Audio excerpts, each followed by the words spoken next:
What's up, Easy Bakers? So for today's video, we're going to be doing our version of McDonald's Big Mac. Yes, you heard me right, honey. The Big Mac. And for this, you cannot have a Big Mac without that little special sauce. So I'm going to be showing you guys how I make that sauce from scratch and not use the Thousand Island dressing. Okay? So thank you so much for watching this video. And if you haven't already, follow us on Instagram at Bakers LLC. And let's go ahead and be a gang by hitting that subscribe button. So let's jump into the video. So what I like to do is weigh out my ground beef because I find it when you put everything the same size, guess what's going to happen? They're going to cook roughly at the same time. So I'm just trying to even this out. I end up using grams. So I'm getting between like 107 to 109 grams per patty. I'm going to just go ahead and weigh out all of my meat. It's 5 of us, so we need 10 of these big old boys. So once I weigh them all out, I'm going to move on to actually forming the burgers.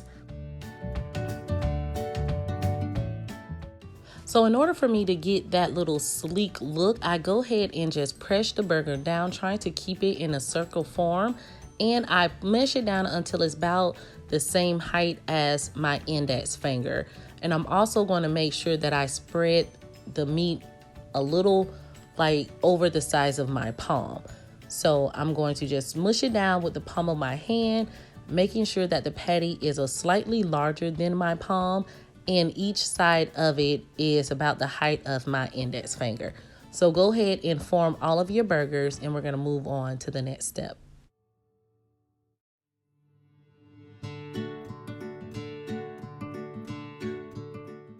So I lightly season my patties with a little bit of salt and pepper. And of course, because y'all Easy Bakers know, I'm also going to season it with a little bit of celery seed. I do have my iron skillet on a medium-high heat, getting hot with a little bit of vegetable oil in it, just until I'm done forming all of my patties. So I'm going to use my rubber spatula to place my patty seasoned side down into my iron skillet, and then I'm going to lightly season the other side with the same seasonings that I did on the side that I just put down in the skillet, girl. Because we season what? Both sides of our food.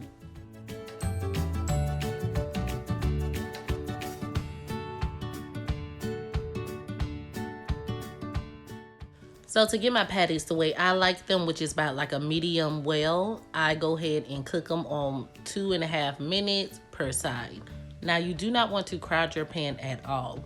So you'll notice that after those get done a little bit, I add my third my third patty to the skillet, because I'm not gonna be frying 2 patties at a time, girl. I ain't no short order cook. But once your patties get slightly done, you're just gonna go ahead and put whatever cheese you want on your patty. Now, McDonald's use American cheese. American cheese to me is not really real cheese. It's like a cheese product. So I prefer to use something else. So I place my provolone cheese on my patty, and my patty is almost done cooking. So by the time it gets done cooking, my cheese will melt down. And once your cheese melt down, you're just gonna go ahead and remove them from the pan, place them on a paper towel or something like that, so all of that fat can drip off onto the paper towel. Then we're gonna move on to getting our other stuff together.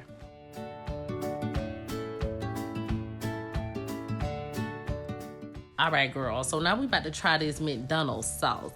So I take a 1/2 cup of mayonnaise and I place this inside of a small to medium sized bowl with a few other spices. All of the spices, as always, I will definitely list them down in the description box for your convenience. I will not be putting sweet relish inside of the description box because I think if I use I do not know how to pronounce the name. I think it's called gherkins or something like that. I did a little bit of research, and I think that will actually give me a different taste. So I'm going to link that as well as sweet relish inside of the description box for you. So if it's available to you, I think you should probably go pick that up. But anywho, after you add your spices, you're just gonna go ahead and get those all mixed up together until it's just mixed up together. Then we're just gonna go ahead and move on to the next step.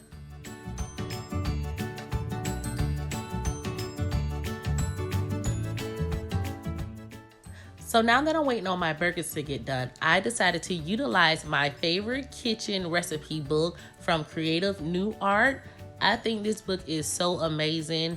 I'm going to actually write this recipe inside of this cookbook. If you guys don't follow me on Instagram, this actually came to me from one of you easy bakers, which thank you so much for mailing that to me. So if you guys want to send me some of your items that relates to kitchen or whatever and you want me to give you a shout out, definitely look inside of the description box.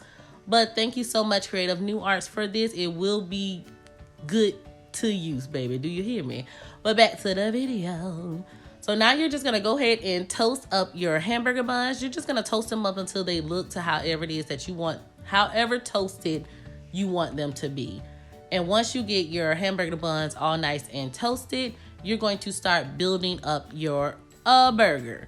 I take our mac sauce that we created, aka our easy baker sauce, and I'm just going to go ahead and give that a nice good generous spread onto that bottom bun.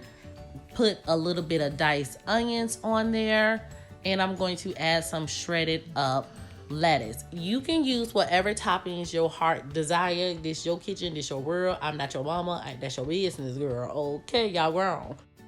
Anywho, but if you're not grown, ask your mama before you go in her kitchen. Anywho, go ahead and place your diced onions as well as your lettuce. Then get that burger with the cheese face down onto the lettuce.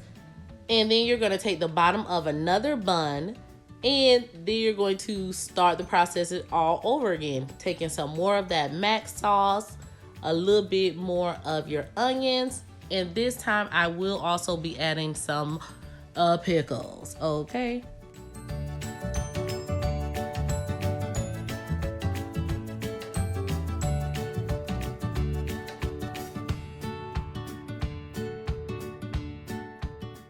So the pickles that I end up using were the ones I had in my refrigerator, and they are called the bread and butter spears. I just sliced those up, top them on there, place my last hamburger on, top that with my bun, and now you will have your homemade McDonald's Big Mac. This is a very filling meal. You can serve this with the usual French fries or whatever floats your boat, girl. Thank you so much for watching this video. Again, Creative New Art, thank you so much for sending us our recipe journals. We will definitely be using those today. You guys, we end up having our dinner watching King Kong versus Godzilla. If you've seen it, tell me did you like the movie? And if you haven't, tell me who are you rooting for? Are you team Godzilla? Are you team King Kong? But if you haven't watched my latest video, definitely check that out. And as always, thank you so much for watching this video. Talk to you on my next one, girl.